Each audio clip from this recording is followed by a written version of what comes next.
하나님 말씀 보시겠습니다. 신약 성경 로마서 11장 25절로 35절 말씀까지. 신약 성경 255쪽입니다. 이제 받들어 봉독해 올리겠습니다. 25절 형제들아 너희가 스스로 죄 있다 하면서 이 신비를 너희가 모르기를 내가 원하지 아니하노니 이 신비는 이방인의 충만한 수가 들어오기까지 이스라엘의 털어는 우둔하게 된 것이라. 그리하여 온 이스라엘이 구원을 받으리라. 기록된 바 구원자가 시온에서 오사 야곱에게서 경건하지 않은 것을 돌이키겠고 내가 그들의 죄를 없이 할 때에 그들이 이루어질 내 언약이 이것이라 함과 같으니라. 복음으로 하면 그들이 너희로 말미암아 원수된 자요 택하심으로 하면 조상들로 말미암아 사랑을 입은 자라. 하나님의 은사와 부르심에는 후회하심이 없느니라. 너희가 전에는 하나님께 순종하지 아니하더니 이스라엘이 순종하지 아니하므로 이제 국류를 입은지라. 이와 같이 사람들이 순종하지 아니하느니 이는 너희에게 베푸시는 국률로 이제 그들도 국률을 얻게 하려 하심이라. 하나님이 모든 사람을 순종하지 아니하는 가운데 가두어 두심은 모든 사람에게 공유를 베풀려 하심이로다. 깊도다 하나님의 지혜와 지식의 풍성함이요 그의 판단은 헤아리지 못할 것이며 그의 길은 찾지 못할 것이로다. 누가 주의 마음을 알았느냐? 누가 그의 모사가 되었느냐? 누가 주께 먼저 드려 갚으심을 받겠느냐? 이는 만물이 주께로서 나오고 주로 말미암고 주에게로 돌아감이라. 그에게 영광이 세세히 있을지어다. 아멘.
아멘, 할렐루야. 오늘 여러분 한 사람 한 사람 주의 성령이 충만히 임하시기를 주의 이름으로 축복합니다. 여러분께서 기도해 주셔서 성지 순례 잘 마치고 돌아왔습니다. 성지 순례를 하면서 느끼게 되어지는 것은 우리 양문교회 성도들이 다 한 사람도 빠짐없이 죽기 전에 이 세상에서 살아가는 동안 성지 순례를 한 번씩 꼭 했으면 좋겠다는 그런 감동을 받습니다. 또 그런 아쉬움을 갖게 됩니다. 왜냐고 하면 이스라엘 땅은 성경이 기록된 땅이에요. 하나님의 진리의 말씀을 담은 그릇이 되고 하나님의 말씀 우리에게 전해주는 통로가 되어지고 또 하나님의 말씀을 우리에게 보여주는 창과 같은 역할을 하기 때문에 우리가 이스라엘을 바로 알면 성경을 잘 이해할 수가 있고 성경을 확실하게 믿을 수가 있기 때문에 꼭 이스라엘 성지는 다녀오는 것이 좋겠다. 그런 생각을 듭니다. 먼저 이스라엘이라는 나라의 명칭 우리가 알아볼 필요가 있습니다. 이스라엘이라고 하는 이름은 야곱으로부터 주어집니다. 여러분이 아는 대로 창세기 32장에 보면 제가 약복 강에서 밤을 새워가면서 하나님의 사자와 씨름할 때에 사자가 묻습니다. 내 이름이 뭐냐? 그때에 야곱이 내 이름은 야곱입니다. 하나님의 사자가 창세기 32장 28절에 보면 그가 이르되 내 이름을 다시는 야곱이라 부르지 아니할 것이요 이스라엘이라 부를 것이니 이는 내가 하나님과 및 사람과 괴로워 이겼음이라.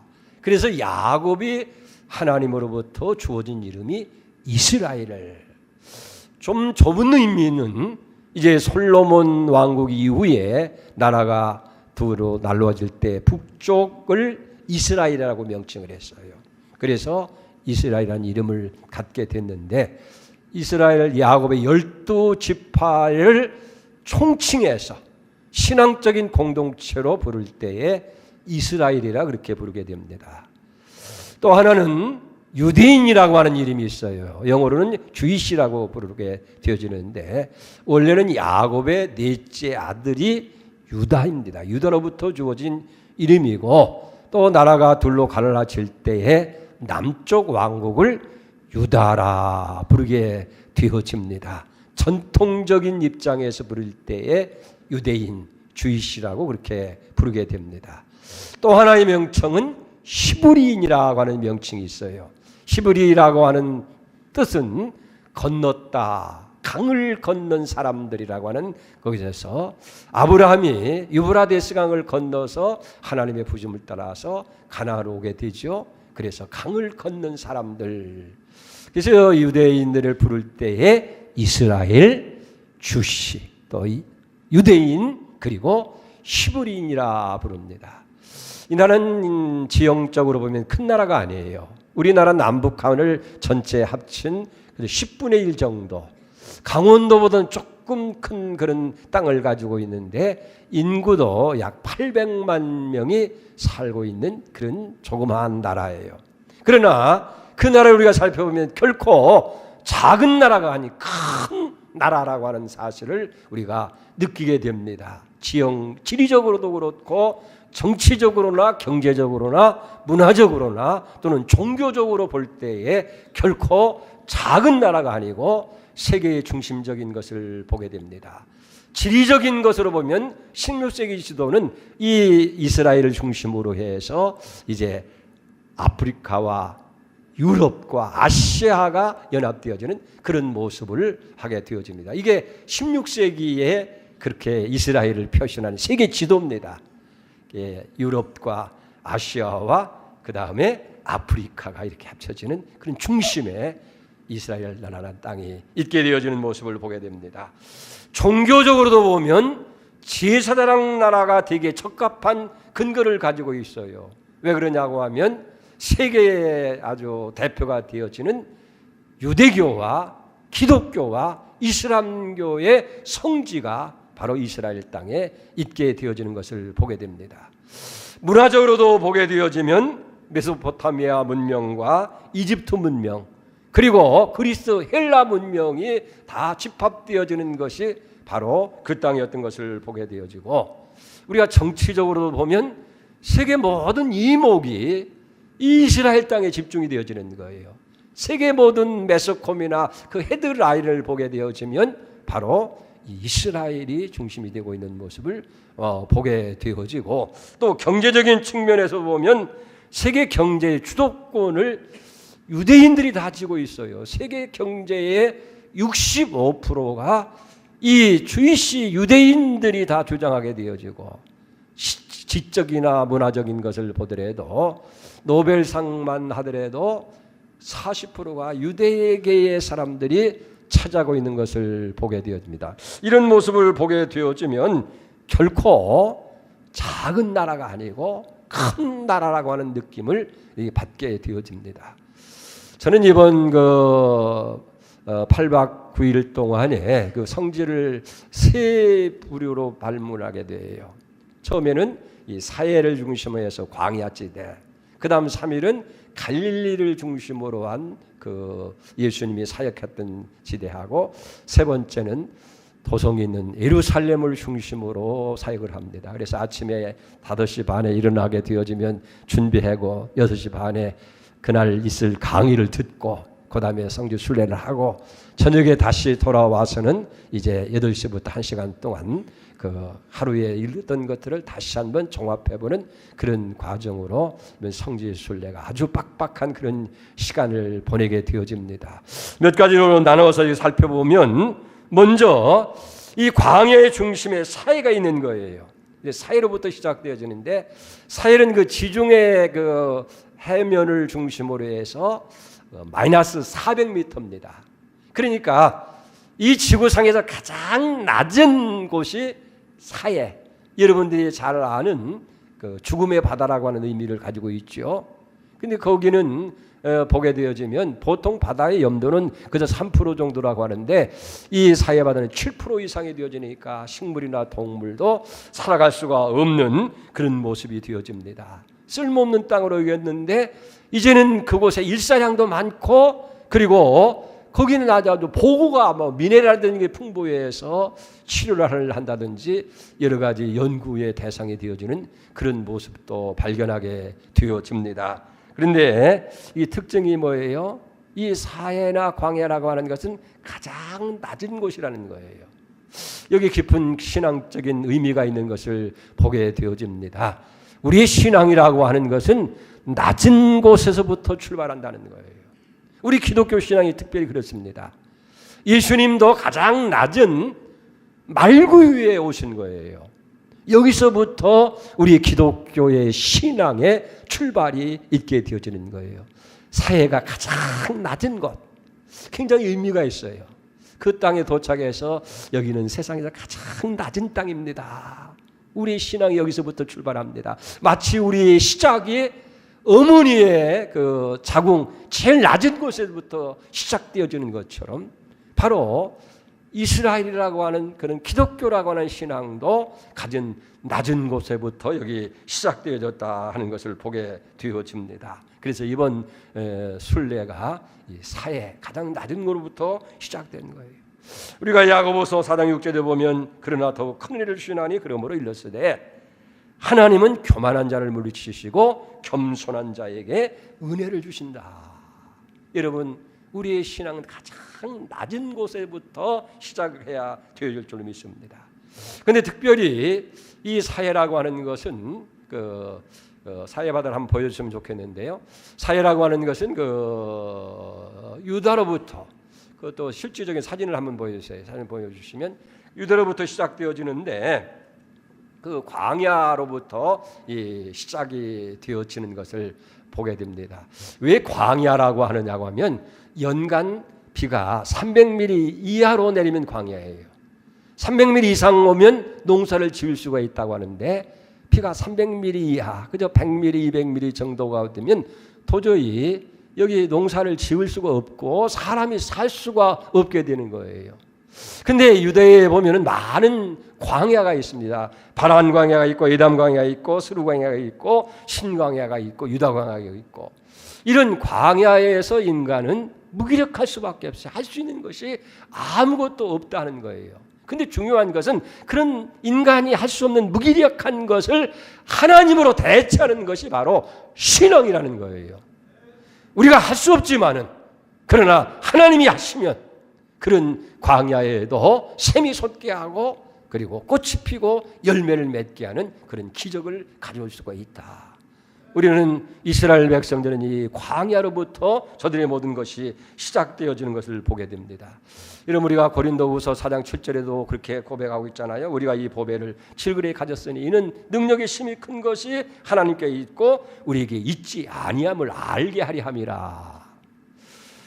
원래 땅이라는 말을 히브리 말로 아다마라 부르는데 그건 붓다 또 비옥하다고 하는 그런 의미를 가지고 있어요. 이 그 풍족 토에 의해서 이루어진 것이 광야예요. 그러니까 이 돌가루 이렇게 다 하던데 그 색깔이 붉어서 이 아다마 붓다 그런 의미를 가지고 있는데 비옥하다고 얘기를 해요. 그러면서 이 광야라는 말은 히브리 말로 에르츠라고 합니다. 에르츠라고 하는 말은 하나님의 땅, 하나님이 통치하는 곳. 여러분 이런 광야라 할지라도 하나님께서 역사하시고 비를 내리면 그게 옥토가 되어지는 거예요. 그래서 이 땅을 아담아 피옥한 땅이 되어진다. 그렇게 고백을 하고 있는 것을 보게 됩니다. 하나님께서는 이스라엘 백성들을 이 광야에서 만나기를 원하는 거예요.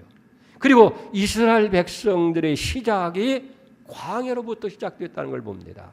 여러분 우리가 성경을 통해서 알 수 있는 것처럼 이스라엘 백성들이 애굽에서 430년 종살이하다가 모세와 함께 이제 출애굽을 하잖아요. 그리고 저들이 홍해를 건너서 약속의 땅을 갈 때 제일 먼저 저들이 맞이한 것이 바란이라고 하는 이 광야에서 거기서 만나게 돼요. 그 광야 모습을 한번 표시해 주면 좋겠는데 광야를 이제 저 표시되어진 곳이 전부 다 광야로 거의 다 되어 있는 거예요. 그래서 모세도 보게 되어지면은 40년 동안을 미디안 광야에서 이제 생활하잖아요. 세례 요한도 광야에서 그가 회개의 세를 외치게 되어지고 예수님도 공생애를 시작하기 전에 40일 동안을 광야에서 하나님께 기도합니다. 신약성경의 절반을 쓰신 사도 바울도 그가 예수를 믿고 회심한 후에 아라비아 광야에 가서 40년 동안을 3년 동안을 이제 하나님과 광야 생활을 하다가 그가 복음을 전하는 그런 놀라운 일을 이룬 것을 보게 되어집니다. 그래서 이스라엘의 시작은 뭐냐면 광야로부터 시작된다. 여러분 말씀드린 대로 광야는 사람이 살 수 없는 곳이 못 되는 거예요. 하나님 없이는 살 수 없는 그런 곳. 그러니까 하나님과의 관계가 없이는 살 수 없는 민족이 바로 저들이었던 것을 우리가 보게 됩니다. 그래서 이 광야를 다른 말로 미드바르라고 그렇게 부르게 되는데 말씀하시다, 말씀과 연결되어졌다 하는 뜻입니다. 특별히 광야에서는 농사를 지을 수가 없으니까 할 수 있는 것이 뭐냐면 목축입니다. 여러분 그 목자와 양의 관계, 이걸 성도와 하나님과 우리의 관계를 양과 목자의 관계를 성경은 그렇게 표현하잖아요. 그 현장에서 그 사람들은 실감 있게 느끼는 거예요. 이 양이라고 하는 동물의 특징이 있습니다. 이 양이라고 하는 건 너무 약한 존재예요. 적이 오더라도 방어할 수 있는 능력이나 공격할 수 있는 능력을 갖고 있지를 못한 것이고 눈도 근시가 돼서 2m 이상을 볼 수가 없다는 거예요. 그리고 어디에 무엇이 있는지를 알 수가 없으니까 이 목자가 없으면 양은 죽은 거나 다른 거예요. 양이 생존하기 위해서는 절대적으로 목자가 필요하고 목자의 음성을 들어야 된다는 거예요. 그래서 목자의 음성을 따라서 나갈 때에 저들이 생존할 수 있기 때문에 이 광야를 가리켜서 미드바르, 하나님 말씀하시는 거예요. 광야에서 만나야 돼요. 여러분 가만히 보세요. 이 목자가 양을 인도할 때는 두 가지 모습이라는 거예요. 하나는 목자가 앞장을 서는 거예요. 그때는 위급할 때, 결정적인 어려운 일이 있을 때는 목자가 앞장을 서고 양들이 목자를 따라가게 돼 있다는 거예요. 우리 이사야 45장 2절에도 그런 말씀이 있지 않습니까? 내가 너보다 앞서가서 험한 것을 평탄케 하고 논문을 쳐서 부수고 세비장을 꺾고 내게 흑암 중의 보화와 은밀한 그 숨은 재물을 내게 주어서 너를 지명하여 부른 자가 나 여호와 하나님인 줄 알게 하리라고 말씀하고 있지 않습니까? 그리고 두 번째는 뭐냐면 목자가 뒤를 따라가는 거예요. 그건 평평한 그런 초지가 있을 때는 양들을 방목을 하는 거예요. 그래서 뒤에서 목자가 다 지켜보게 된다는 거예요. 하나님이 목자가 광야에서 양을 치는 것처럼 하나님이 두 가지 모습으로 때로는 우리 앞장을 서서 우리가 어려움과 위급할 때는 하나님이 우리 앞서서 우리를 인도하시고 또 그렇지 아니할 때는 주님께서 우리를 방목하는 것처럼 뒤에서 지켜본다는 거예요. 그래서 진짜 영성은 뭐냐면 우리 뒤에서 항상 우리를 지키시고 보호하시는 하나님의 임재를 우리가 느끼면서 살아가는 것, 그것이 진정한 신앙의 영성이라는 거예요. 여러분 가령 요셉이라는 사람을 보세요. 이 사람 요셉의 생애를 보면 결정적일 때까지 하나님께서 전면에 요셉에게 나타나지 않습니다. 그가 형들의 미움을 받아서 종으로 팔려가고 노예가 되어지고 억울하게 감옥 생활을 하는 그런 상황 가운데서도 하나님이 드러나지 않잖아요. 그러나 요셉은 그런 가운데에서도 하나님께서 자기와 함께 하시고 자기를 지킨다는 것을 신뢰하고 믿는 거예요. 그리고 결정적인 때가 되어지니까 하나님이 자신을 드러내잖아요. 그를 높여서 애굽의 총리가 되게 하고 자기 백성을 구원자로 삼는 그런 놀라운 역사를 이루는 것을 보게 되잖아요. 그래서 우리가 창세기 50장 20절에 그 형들의 앞에서 요셉이 선언하는 말이 뭐예요? 당신들은 나를 헤아려 했으나 하나님은 그걸 선으로 바꾸사 오늘 같이 많은 백성의 생명을 구원하게 하려 하심이라. 이스라엘 역사 속에서 저들의 신앙의 DNA가 어떻게 형성되었느냐? 이 광야에서 형성되었다 하는 거예요. 겉으로 볼 때 광야라고 하는 것은 전혀 사람이 살 수 없는, 물도 없고 사람이 살 수 없는 그런 황망한 것 같지만은 우리가 깊이 보면 그 광야 속에요 치아서 흘러요. 놀랍게 광야에 샘이 솟는 곳이 곳곳에 샘이 솟아서 소송하게 하는 거예요. 사랑하는 성도 여러분, 우리의 출발점은 언제나 광야가 되어야 된다는 거예요. 우리의 신앙은 가장 낮은 자리에서 정말 하나님 없이도 내가 이것저것 할 수 있다고 하는 그런 것이 아니라 하나님 없이는 절대로 살아갈 수 없는 존재, 그게 나사로예요. 하나님 없이는 살아갈 수 없는. 그럴 때 여러분 우리는, 그래서 이스라엘 백성들은 늘 광야를 안고 살아가는 거예요. 광야 속에서 하나님의 임재를 그들을 체험하면서, 그럴 때에 그 광야 속에 우리가 알 수 없는 하나님의 놀라운 생수가 그 속에 흐르고 있다는 사실이에요. 여러분 이스라엘 민족만큼 참 고난을 겪은 민족이 없어요. 예루살렘이요 20번이나 포위를 당하고요, 그리고 10번이나 완전히 적군의 정복을 당하게 되어지고, 그리고 예루살렘 성전이 2번씩이나 돌 하나도 돌이 없이 완전히 파괴되어지는 그런 가운데 있었던 그것이, 한번 예루살렘 성전을 한번 보여주세요. 예루살렘 성전의 모습을 보세요. 지금 그런데 저렇게 찬란한 그런 성전을 지금 태우고 있잖아요. 보세요.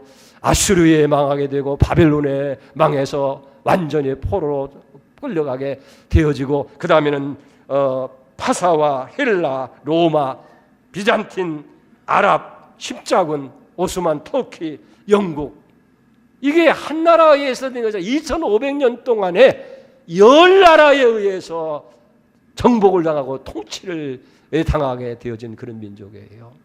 그래서 완전히 산지사방으로 흩어졌던 민족이 어떻게 2500년 만에 다시 나라를 건국하고 세워서 저렇게 찬란한, 계속 띄워주세요. 그래서 찬란한 그런 성질을 가지고 수 있었겠느냐 하는 거예요. 여러분 우리의 삶도 마찬가지입니다. 언제나 우리는 광야 속에 살아가는 거예요. 인간이 헤아릴 수 없고 감당할 수 없는, 그러나 그 광야 그 깊은 속에서는 하나님의 놀라운 손길이 생수가 계속해서 흐르는 줄 믿으시 바랍니다. 여기에 우리가 승리의 비결이 있다 하는 거예요. 두 번째 지역이 우리가 한 것은 갈릴리 호수가 있는 그 갈릴리 지방입니다. 여러분이 갈릴리 바다라고 하는데 왜 호수인데 갈릴리 바다라고 하느냐?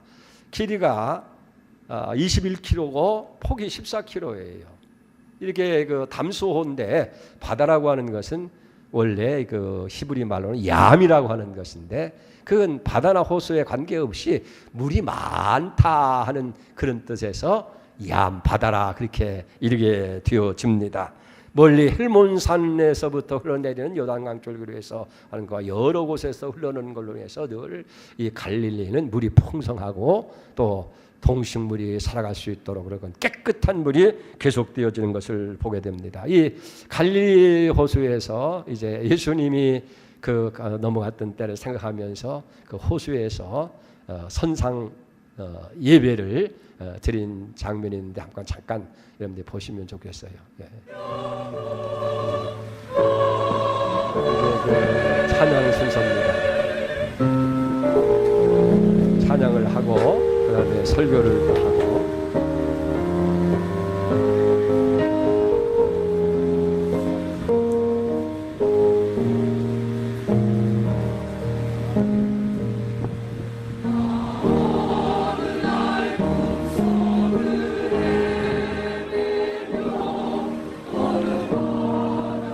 갈릴리를 한번 생각하면서 들어보세요.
이번에 프라미스 교회 성도들과 함께 60명이 참석해서 2000년 전 예수님이 그 갈릴리에 오셔서 참 감격적으로 예배를 드리고 또 마침 제가 설교를 담당하게 돼서 풍랑을 잔잔케 하시는 예수 우리가 청매하면서 참 은혜를 받았어요.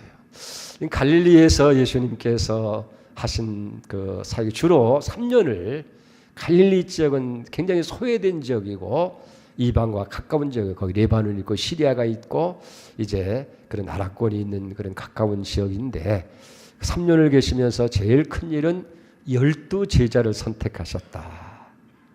당시에는 유명한 그 랍비에게는 제자들이 몰려오는데 예수님 직접 한 사람 한 사람 찾아가셔서 삶의 현장에서 고기를 낚는 베드로 그리고 김물을 짚는 야곱, 요한을 선택하고 세관에서 마태를 부르시고 지금도 주님께서 찾아오셔서 우리를 만나주시고 우리를 제자 삼으시고 훈련하시고 그렇게 축복하시는 줄 믿습니다. 이 시간도 주님이 여러분 찾아오셔서 여러분 부르시는 그런 음성을 들을 수 있기를 주의 이름으로 축원을 드립니다. 거기에 보면 가나 혼인잔치에서 이제 물이 변해서 포도주가 되기에는 그도 의미가 있어요. 물은 정결케 한다는 의미가 있지만은 나는 너희를 정결케 하는 것이 물이 아니라 피. 그래서 예수님이 물이 변해서 포도주는 예수님의 보혈을 상징이 아니라 피가 되게 하는 것. 베드로에게 다시 이제 사명을 주어서 그 수익권을 인정해 주는 것. 팔복교회. 그리고 예수님께서 탄생할 것을 예언하는 수태고직교회. 이런 여러 가지 모습들을 보면서 또 엘리야가 가멜산상에서 하나님의 부르짖어서 기도하던 거기서도 우리가 그 찬양 엘리야의 하나님 있잖아요. 엘리야의 하나님, 엘리야의 하나님, 나의 하나님. 그런 마음으로 우리가 하나님을 부르면서 그런 감격적인 모습을 하고 그게 3일을 끝나고 그 다음에는 이제 예루살렘으로 오게 됩니다. 예루살렘은 3천 역사를 가진 그런 도성인데 이 이스라엘 땅에서 제일 늦게 이제 등장하는 도성입니다. 다른 도성들은 다 이렇게 명멸했지만은 3,000년 역사를 고르게 간직하고 수없는 어려움 가운데서도 지금까지 견고히 지켜온 것이 이 예루살렘 성인데 원래는 다윗성이라고 합니다. 왜 다윗성이라면 다윗이 통일 왕국의 왕이 되면서 원래는 유다인들을 위한 히브리에서 왕이 됐지만은 나중에 통일 왕국의 왕이 되면서 그 수도를 예루살렘으로 만드는 거예요. 원래는 이방 여부수가 점령하고 땅을 이제 전쟁을 통해서 그것을 땅을 뺏어가지고 그곳에 예루살렘 성전을 만들게 되어지고 거기에 하나님의 법궤를 옮기게 되어집니다. 여러분 우리가 시편 120편 1편에 보면 내가 산을 향하여 눈을 들리라 나의 도움이 어디서 올꼬 천지를 지으신 여호와께서로다. 그렇게 시편 121편 1절에 얘기했잖아요. 그때 산을 향해서 눈을 든다. 여러분 우리는 그 말을 어떻게 생각해요? 그냥 산을 향해서 산다니까 우리 남산을 향해서 눈을 들어야 되니까 북한산을 해서 태백산에서 산을 들어야 될까 그렇게만 생각하는데 그게 아니에요. 예루살렘 시온성 감람산이고 시온성은 예루살렘 그곳 거기는 뭐가 있어요? 하나님의 성전이 있다고 말해요. 그래서 하나님의 성전이 있는 산을 향해서 내가 눈을 든다 하는 말은 하나님을 향해서 내가 눈을 돌리기리라. 나의 도움이 어디서 올꼬 천지를 지으신 하나님에게서 온다. 그래서 언제나 이스라엘 백성들은요 예루살렘을 사랑한 거예요. 그래서 시편 기자 고백한 것도 그런 이야기잖아요. 시편 120편 6절에도 그런 고백이 여러분 나오는 모습을 우리가 보잖아요. 거기서 보면 예루살렘을 위하여 평안을 구하라. 예루살렘을 사랑하는 자는 형통하리로다. 저들은 늘 예루살렘 왜 그렇습니까? 거기 다윗이 성전을 지으려고 했지만 허락지 않았어요. 나중에 그가 다 준비해 놓고 그 아들 솔로몬이 성전을 지을 때에 하나님께서 그 성전에 임재합니다. 우리가 열왕기상 9장 3절에 보면은 나는 내가 건축한 이 성전을 거룩하게 구별하여 내 이름을 영원히 그곳에 두며 내 눈길과 내 마음이 항상 거기에 있으리라. 하나님의 마음과 눈과 귀가 항상 있는 곳 거기가 예루살렘이에요. 하나님의 성전이 있는 그곳에 하나님께서 내가 내 이름을 그곳에 두고 내 마음과 내 눈길이 항상 거기 있겠다. 그래서 예루살렘이 그 평안을 구하고 그 예루살렘을 사랑하는 사람에게 형통함이 주어진다는 거예요. 이스라엘 백성은 언제든지 1년에 3번씩은 성전에 올라가서 아무리 멀리 있어도 그리고 멀리 떨어져도 성전을 향해서 저들이 기도하고 성전의 평안을 구하는 거예요. 그러니까 여러분 아시는 대로 2000년 동안 나라가 없는 가운데서 다 뿔뿔이 흩어졌잖아요. 저 유럽으로 소련으로 아프리카로 저 미국으로 다 흩어졌던 사람들이 성전을 사모하는 마음이 있으니까 놀랍게도 그들이 2000년 만에 다시금 고국에 돌아와서 그 고국이 다른 사람들이 다 차지하고 있는 땅 아니에요. 그걸 다시 돈 주고 사고 일구고 그래서 이와 같은 국가를 만드는 걸 보게 됩니다. 여러분 그렇기 때문에 신앙생활은 다른 게 아니에요. 하나님이 임재하고 계신 성전을 향한 사모하는 마음이 우리에게 있어야 돼요. 여러분, 우리가 일주일 동안 세상에 나가 사는 동안에도 항상 성전을 생각하는 마음이 있어야 돼요. 사업을 하든지 직장 생활하든지 공부를 하든지 어디 있든지 간에 우리의 마음은 언제나 우리의 성전이 있는 이곳을 향해서 우리가 마음을 갖게 되고, 이 성전을 사랑하게 될 때 여러분들이 형통함이 주어지고 하나님의 축복이 주어질 줄로 그렇게 믿습니다. 우리 예루살렘 이 도성에 보면은 사실 예수님께서 3년을 공생애 할 때에 거의 3년은 갈릴리 지방에서 복음을 전했고요. 예루살렘은 일주일밖에 없었어요. 근데 성경을 보면 예수님 일주일 동안 사역한 그 내용이 성경 전체의 3분지를 차지하는 걸 봅니다. 여기서 마지막 예수님께서 이제는 우리의 죄를 대신해서 십자가를 지시잖아요. 우리가 예수님이 감람산에 올라가서 마지막 그 도성을 바라보면서 눈물을 흘리잖아요. 예루살렘아, 예루살렘아, 암탉이 그 새끼를 날개를 품은 같이 너희를 품으려 한 것이 몇 번이더냐. 그러나 너희가 원하지 않았다. 돌 하나도 돌 위에 남지 않은 것을 인해서 예수님께서 눈물을 흘립니다.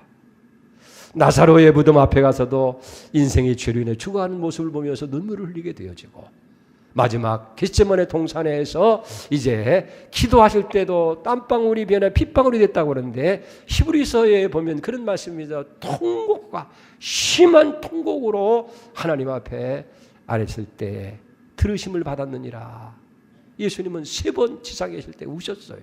그 예루살렘을 향해서 우시고 마지막 십자가를 지시고 이제 골고다를 향해 가는 것을 비아 돌로사라고 하는데, 그게 십자가의 길입니다.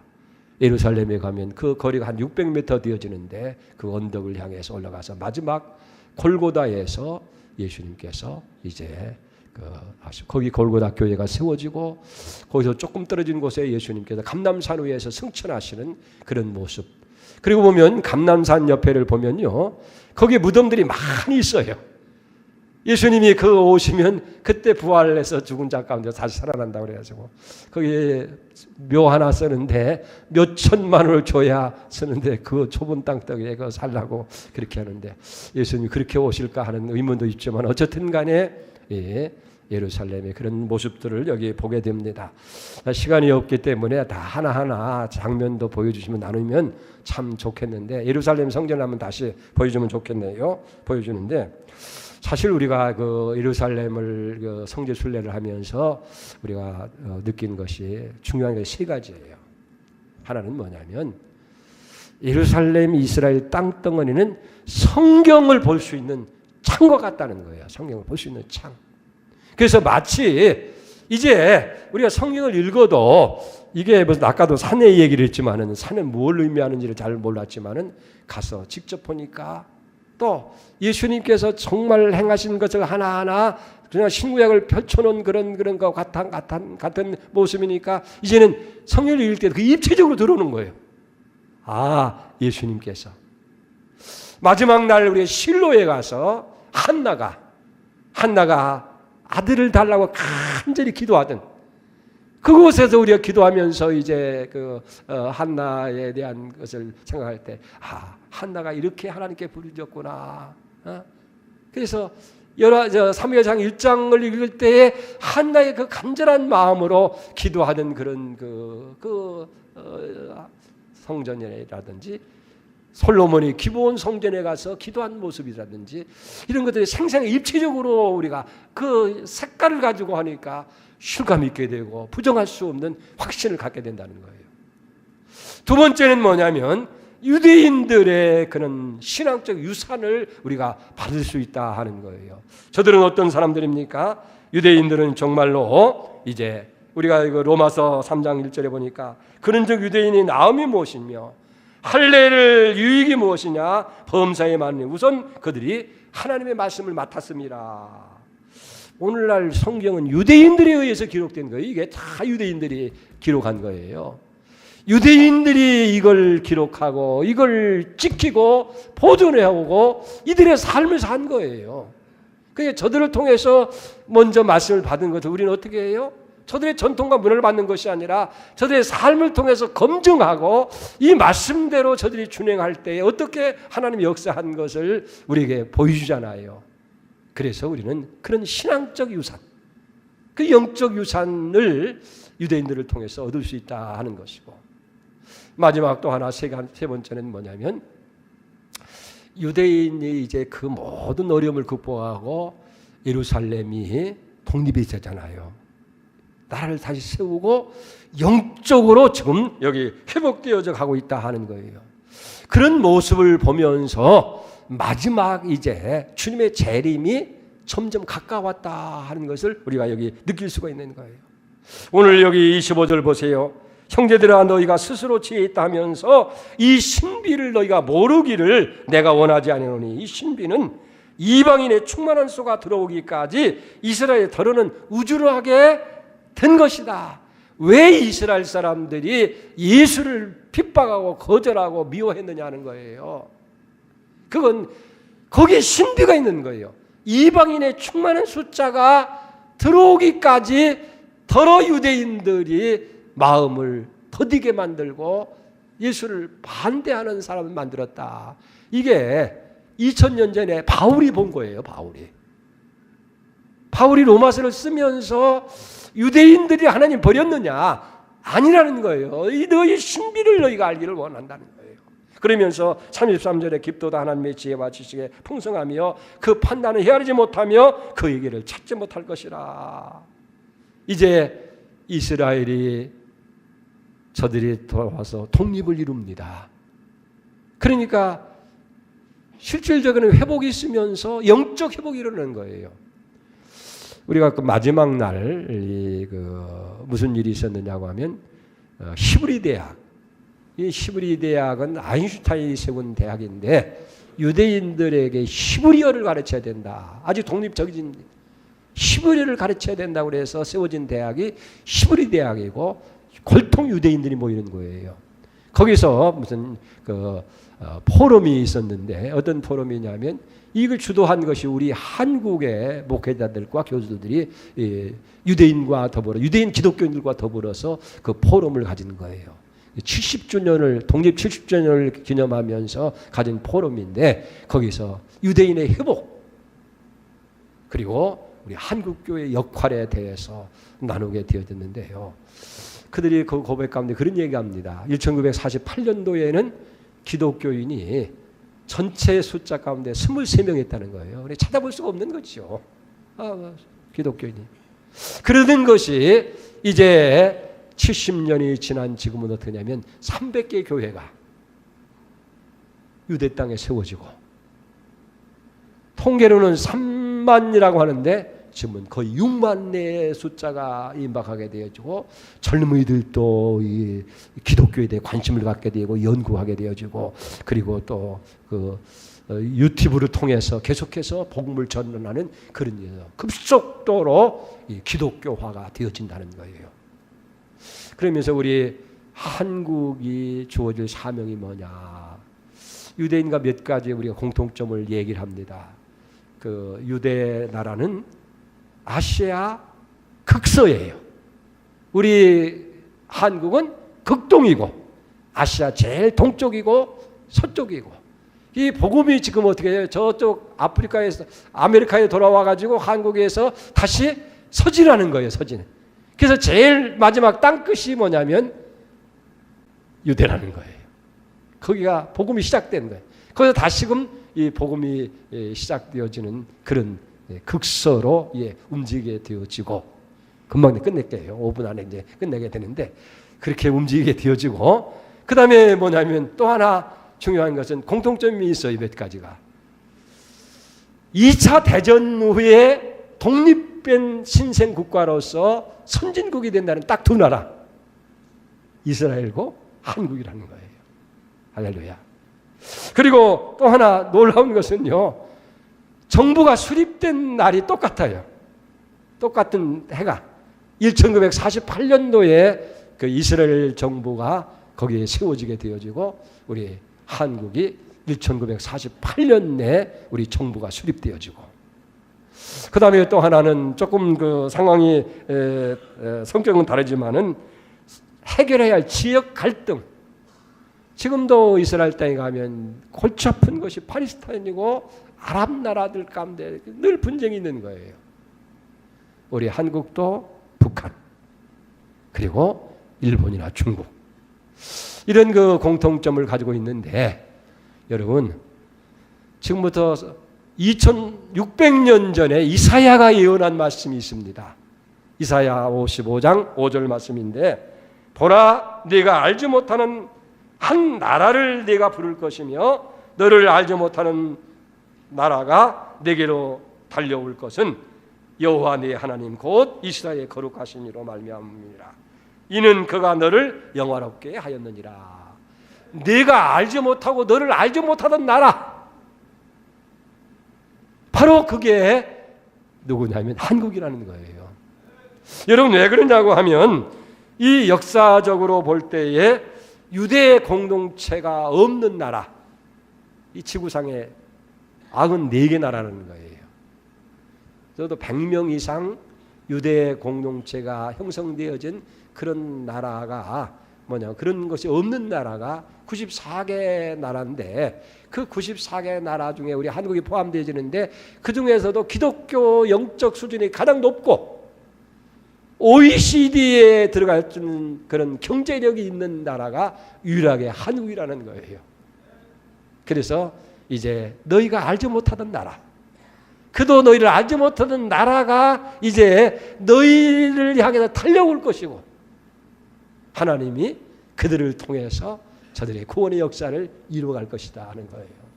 그러니까 우리 한국이 이제 이스라엘에 지금, 그래서 많은 그런 사람들이 히브리 대학에 가서 공부도 하지만은 기독교로 지원하고 돕는 일을 하는 거예요. 그러면서 저는 그때 어떤 그런 것을 느꼈느냐면, 어떤 감동이 오냐면, 하나님이 마지막 우리 민족을 제사장 나라, 선교사 나라 삼을 것이다. 이스라엘 역사를 다 돌아보면서 그런 가운데도 가만히 보면 전부 다 하나님이 하신 거예요. 저들을 강팍하게 만들어 흩은 것도 하나님이시고, 저들이 그 땅으로 돌아올 수밖에 없도록 얼마나 많은 핍박과 박해를 받았어요. 폴란드와 러시아 땅에서, 독일 땅에서 나치에 의해서 600만이 희생되어지는 거예요. 그러니까 각 나라에서 유대인들을 핍박하니까 도저히 살 수가 없으니까 그들이 어떻게 했냐면 이제 예루살렘 시온을 생각하는 거예요. 그러면서 시오니즘의 운동이 일어나면서 이제는 돌아오자 해가지고 조금씩 땅을 사고 이민을 하고 돌아오기 시작해서 이제 60만 명이 이스라엘 땅에 온 거예요. 와가지고 거기서 개간을 하면서 1948년 영국이 지배할 때에 영국 정부에 요청을 해서 독립을 하게 되어지는 거예요. 이런 과정이 하나하나 보면 하나님이 아니면 할 수가 없는 거예요. 인간이 의대에서 만들어진 게 아니에요. 그 유대인들이 무슨 뭐 특별히 재성이 뛰어나선 것이 아니라 하나님이 그렇게 하셨다는 거예요. 오늘 우리 삶이 좀 곤고하고 나라가 좀 어지럽더라 하더라도 이 예언의 말씀을 보니까 하나님이 우리를 제사장 나라 삼으시고 하나님이 우리를 선교하는 나라 삼으시고 저 땅을 변화시킬 사명이 있다고 한다고 하면 결코 이 나라가 몇 사람이 잘못했다고 해서 망해질 나라는 아니구나. 할렐루야.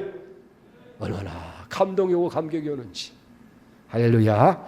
하나님께서 이 민족을 크게 쓰실 것을 우리가 믿으면서 이제 할 수만 있으면 우리 양문교회 성도들도 한 번쯤은 평생에 성지를 다녀오게 했으면 참 좋겠다. 우리 기도하면서 한번 만들어 보십시다.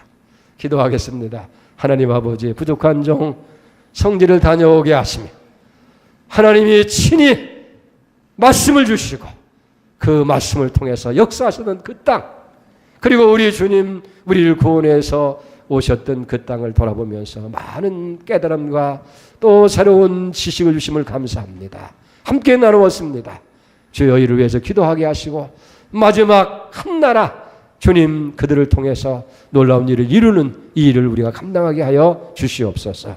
예수님의 이름으로 감사하며 기도 올려옵나이다. 아멘.